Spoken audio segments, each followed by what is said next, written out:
La Bandera est un roman de Pierre McOrland. Dans ce roman, le personnage principal du nom de Pierre Gilliatt, après avoir commis un assassinat, fuit la France, s'engage dans la Légion étrangère espagnole au Maroc. Mais au Maroc, il est rattrapé par son passé lorsqu'un policier, Fernando Lucas, envoyé à ses trousses, le retrouve. Tous les deux, Pierre Gilliatt et Fernando Lucas, tombent amoureux d'une prostituée qui porte le surnom de Laslaoui. Finalement, Pierre Gilliatt est tué d'une balle dans la tête. Laslaoui repousse la proposition de Fernando Lucas qui quitte le Maroc pour l'Espagne, mais malgré tout, en Espagne, il ne parvient pas à oublier son amour pour Laslaoui et ses aventures et le temps passé avec Pierre Gilliatt et les autres soldats de la Légion étrangère.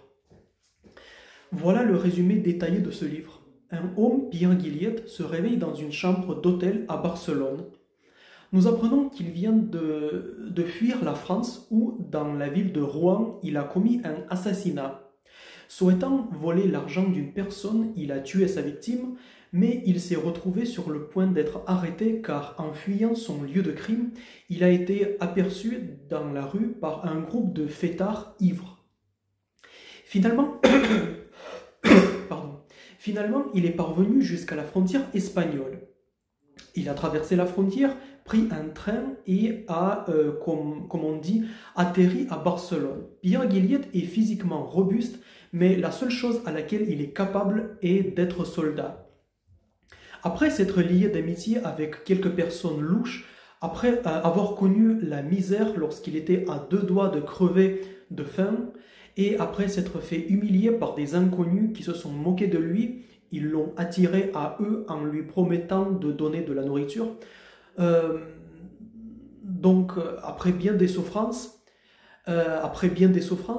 Pierre Gilliatt s'engage dans la Légion étrangère espagnole. Il le fait d'une part pour échapper à la misère et d'autre part et surtout parce que se promenant sur un large boulevard de Barcelone, il lui sembla qu'il a aperçu un inspecteur de la police française. Maintenant, il se demande,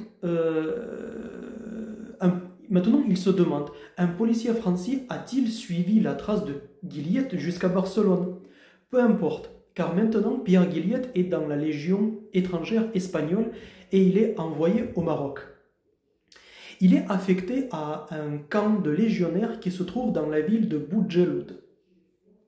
Durant une grande partie du roman, l'auteur nous parle de la vie quotidienne des légionnaires espagnols au Maroc. Les légionnaires rendent visite à un vendeur d'alcool appelé le Segoviano, ils construisent des routes, ils fréquentent des maisons closes.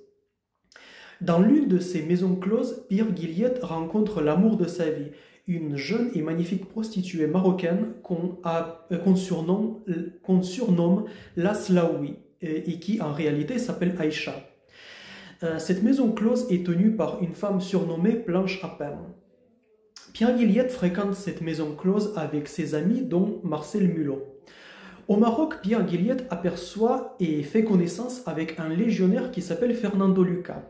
Fernando Lucas paraît louche à Gilliatt qui se met à le détester. Jusqu'ici, l'histoire était racontée depuis le point de vue de Gilliatt. À présent, nous commençons à voir cette histoire de plus en plus du point de vue de Fernando. Fernando Lucas fréquente un établissement abritant un café chantant et rencontre en cachette le propriétaire de cet établissement du nom de Checky. De plus, Fernando Lucas reçoit des lettres dont le contenu est secret. Nous apprendrons par la suite que Fernando Lucas est un policier de Barcelone qui a suivi une filature et recherche un assassin, un homme qui a commis un assassinat à Rouen, en France. Fernando Lucas suspecte Pierre Gilliatt.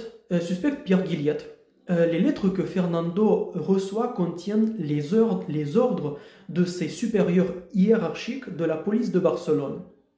Checky, lui aussi, travaille pour la police. Pendant ce temps, Pierre Guilliette déclare à Laslaoui qu'il veut l'épouser. Il y a une scène, à l'aide de son couteau de poche, Guilliette fait une incision dans le bras de Laslaoui et boit son sang, puis il se fait une incision et fait boire son sang à Laslaoui. De cette façon, il se marie de façon non officielle. Pierre Guilliette a un projet, fuir avec Laslaoui dans le sud du Maroc. Vers le troisième tiers du roman, Fernando, souhaitant être certain que Guilliette est bien l'assassin de Rouen, demande à Laslaoui, dont entre-temps il est lui aussi tombé amoureux, de demander à Guilliette s'il est l'assassin et observer la réaction de Guilliette. Laslaoui, qui est amoureuse de Pierre Guilliette, mais non de Fernando Lucas, dit à Pierre Guilliette ce que Fernando lui a demandé, et de cette façon, Guilliette apprend que Fernando Lucas est en réalité un policier. Pierre Guilliette, Laslaoui et Fernando Lucas se rencontrent dans la maison close de Planchapin. Laslaoui dit ouvertement à Fernando Lucas qu'elle ne l'aime pas et qu'elle préfère Pierre Guilliette, à qui elle a décidé de rester fidèle. Pierre Guilliette reconnaît être l'assassin de Rouen. Guilliette dit à Fernando que si Fernando l'arrête, il ne reverra plus jamais Laslaoui, dont il est éperdument amoureux. De cette façon, Guilliette convainc Fernando, qui est policier, de ne pas l'arrêter.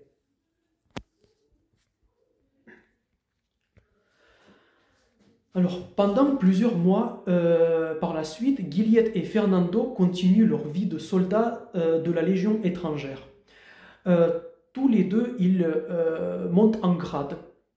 Guilliette devient caporal et Fernando Lucas devient ordonnance. Fernando ne souhaite pas perdre définitivement Laslaoui, ce qui se passerait s'il arrêtait Guilliette. Mais c'est-à-dire Fernando, comprend que cette histoire ne peut pas finir bien. Finalement, lors d'une mission dans les montagnes marocaines, Pierre Guilliette, Fernando Lucas ainsi que d'autres légionnaires de leur groupe appelé Bandera tombent dans une embuscade. Comme beaucoup de leurs camarades, Pierre Guilliette meurt car il a reçu une balle dans la tempe. Fernando, qui a survécu à l'embuscade, va dans la maison close chez Laslaoui. Laslaoui rend Fernando Lucas responsable de la mort de Guilliette, dont elle est amoureuse. Elle confirme qu'elle n'aime pas Fernando et le chasse. Fernando va chez son supérieur hiérarchique et rabat les cartes en déclarant qu'en réalité, il est un policier envoyé par la police de Barcelone. Son responsable hiérarchique lui dit qu'il peut retourner à Barcelone puisque sa mission est terminée. Il n'a pas réussi à arrêter Pierre Guilliette qui est mort à présent. Fernando jette un dernier regard sur Boudjelloud, sur le désert où il a passé beaucoup de temps, sur la maison close où travaille Laslaoui. Quittant Boudjelloud, Fernando Lucas sent qu'il est sur le point de se mettre à pleurer. Finalement, il prend le bateau pour l'Espagne, il rejoint Barcelone, il espère retrouver son ancienne vie. On apprend que le vrai nom de Fernando Lucas est Juan Moratin. Il est convoqué par son chef de la police de Barcelone. Or, nous apprenons que Tchéqui, qui est agent de police en réalité, a dénoncé à la police de Barcelone le fait que Fernando Lucas, Juan Moratin, est tombé amoureux de la prostituée Laslaoui et qu'il a échoué dans sa mission d'arrêter Pierre Guilliette à cause de cette passion. À cause de cela, Fernando Lucas, Juan Moratin, est renvoyé de la police. Juan Moratin vit en Espagne de petits boulots, comme par exemple guide touristique pour les touristes qui viennent à Barcelone. Durant tout ce temps, il est nostalgique du temps où il était dans la Légion étrangère et il n'arrive pas à oublier Laslaoui. Il finit par se présenter comme Guilliette aux personnes dont il fait connaissance. De sorte que beaucoup de personnes à Barcelone finissent par le connaître sous le nom de Juan Moratin dit Guilliette. Juan Moratin se marie avec une femme. Cependant, il ne cesse de penser au Maroc. Il rêve du Maroc et de la Slaoui. La nuit, dans ses rêves, il se voit en compagnie de Pierre Guilliette, de la Slaoui et des autres légionnaires qui étaient ses camarades à l'époque. Beaucoup de temps passe. Au final, un jour, il s'enfuit de la maison. À présent, il a 39 ans. Il prend un bateau en partance pour le Maroc. Il se réengage dans la Légion étrangère espagnole. Il demande à servir dans la ville de Boudjelloud. Juan Moratin arrive à Boudjelloud. Il retrouve la maison close de l'époque. Le personnel a changé, mais la Slaoui y travaille toujours. Elle a beaucoup vieilli. Il est devenu grosse et elle a des valises sous les yeux. Juan Moratin, lors de cette rencontre, lui dit « C'est moi, Fernando Lucas, tu te rappelles? Et Pierre Guilliette, tu te souviens de lui ?» Ce à quoi la Slaoui dit « Guilliette, oui, il y avait un légionnaire comme ça, il a servi dans la 4e Bandera et il est mort dans la montagne. » En fait, la Slaoui a oublié Fernando Lucas et elle a presque oublié qui était Pierre Guilliette. Comme pour s'excuser, la Slaoui dit « Désolé, chaque année, il y a tant de clients qui passent ici. » À ce moment, Juan Moratin va rejoindre son poste militaire à Boudjelloud. Il décide de finir ses jours dans la Légion étrangère, servir ici à Boudjelloud jusqu'à ce qu'il atteigne l'âge de la retraite.